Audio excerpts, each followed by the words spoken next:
完了！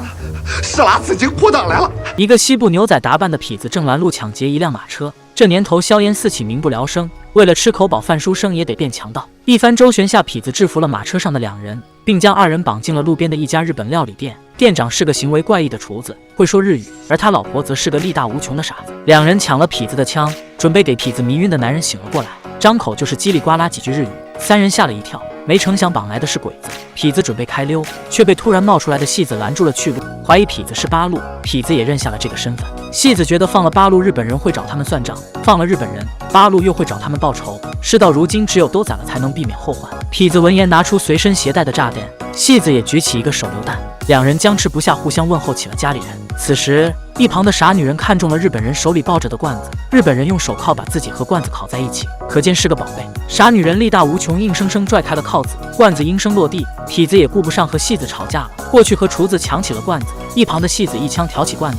这时敲门声响起，是侦缉队的3个愣子。痞子和戏子威胁厨子不准说出去，将现场稍作处理后打开了门。这3个卧龙凤雏不仅眼神不好，智商也有待提高，硬是被几人糊弄了过去。3个愣子离开后，傻女人再次靠蛮力打开了罐子，里面是一瓶装满蓝色液体的瓶子。痞子和厨子争抢起来，厨子将瓶子扔给痞子，痞子又将它扔给戏子。2个日本人的身份，3人从他们身上搜出了通行证，2个日本鬼子的身份便一清二楚。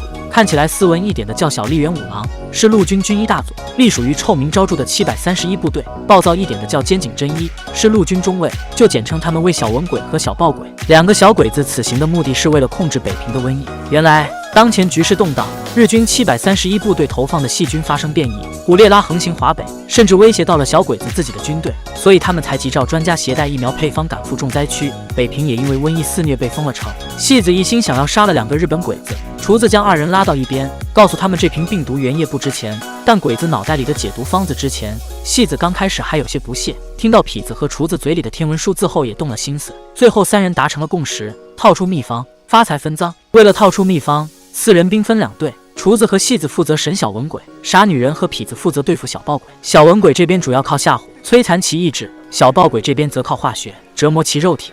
时间回到5小时之前，店里的鹦鹉穿过满地饿殍，落到了痞子肩上，传来了日本鬼子进城的消息。紧接着消息又传到了戏子和厨子2夫妻手上。原来这一切都是在演习。4人均是燕京大学校友，厨子是个语言专家，精通日语、德语。戏子傻女人其实一点也不傻，是个擅长破解密码的情报专家。4人得到上级命令，必须在3天之内拿到虎列拉疫苗，一场疯癫大戏的由来。第2天，为了能够尽快取得日本鬼子的信任，厨子上演了一出苦肉计，先是挨拳头，后是摔个大屁墩，紧接着还断了几根脚趾，最后把他和2个鬼子关在了一起。与此同时，3个愣子也注意着料理店，他们误以为那只蓝罐子里一定有价值连城的宝贝，便决定在晚上潜入料理店，来个神兵天降偷走宝贝。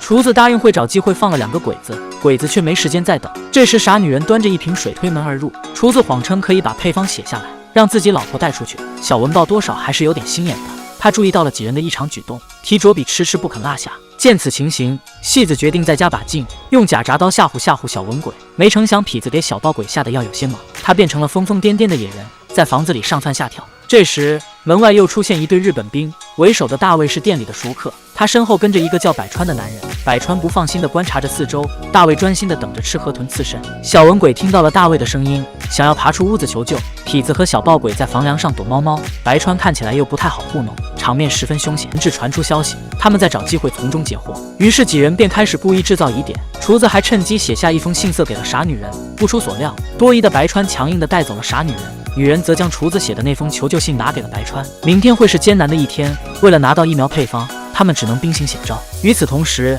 愣子3人组也从烟囱偷偷潜入了饭店，大个愣子被卡在了口上，索性就留在上面放风，而被小暴鬼发现，将他钉在了箱子里。翌日清晨，得到消息的日本兵将料理店围了个密不透风，爬出烟囱的大个愣子被日本兵击毙，滑进烟囱的尸体下的愣子头失声大叫。与此同时，一个叫柳田的女军官被派来和3人谈判，她说着一口流利的中文，提出要先确认人质的安全。小文鬼警惕性极高，反复确认柳田的身份。当柳田传达了将军的命令，要求小文鬼将配方用电码方式告诉自己的时候，小文鬼一口否决，因为厨子懂日语。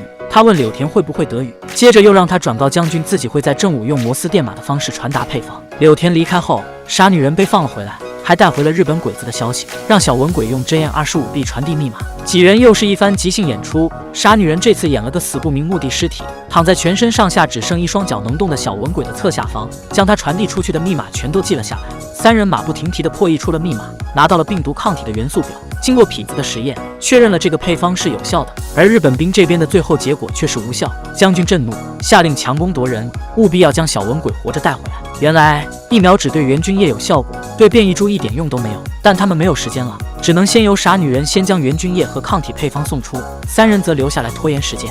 接着戏子动用了热武器，听到枪声的日本兵派入了射击队，厨子和痞子先后受伤，戏子抵挡了一阵后子弹被打光，三人被团团围住。这时傻女人带着病毒原液回到了料理店，她挟持着小文鬼，将原液扔到地上，暂退了日本兵。所有人都感染了病毒。厨子为痞子做手术取出子弹，小文鬼觉得大家都是将死之人，没必要做手术，他也没再藏着掖着，索性将自己对变异病毒抗体的猜想告诉了众人，觉得在场没人能听懂，那是一种取自，但他需要时间。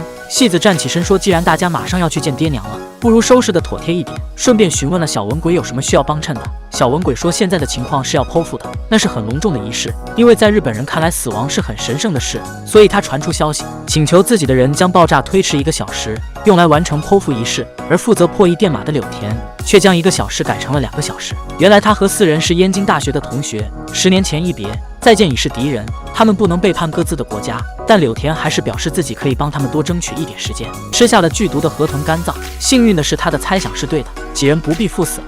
痞子和傻女人带着这个结果先行离开，炮火声震天，厨子和戏子也幸运地躲过了轰炸。一场来得过早的柳絮飘满了北平城，北平城也逐渐恢复了生机。